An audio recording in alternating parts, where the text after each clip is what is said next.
Friends kozhukattai செய்ய போகிறோம். நாங்கள் மாவு பிசைஞ்சு வச்சு துணி வச்சுருக்கேன் ஃப்ரெண்ட்ஸ்.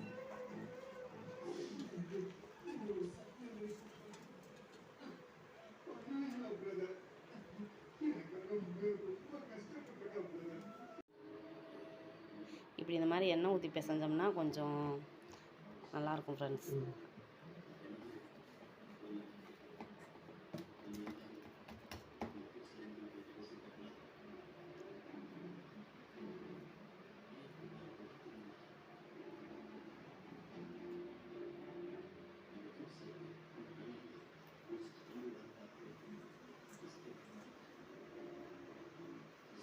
கொலக்கட்டை பிடிச்சி வச்சாச்சு.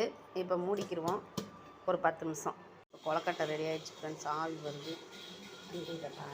கொலக்கட்டை ரெடி ஆகிடுச்சு. வாங்க ஃப்ரெண்ட்ஸ் சாப்பிட்லாம். நல்லாயிருக்கும் ஃப்ரெண்ட்ஸ்.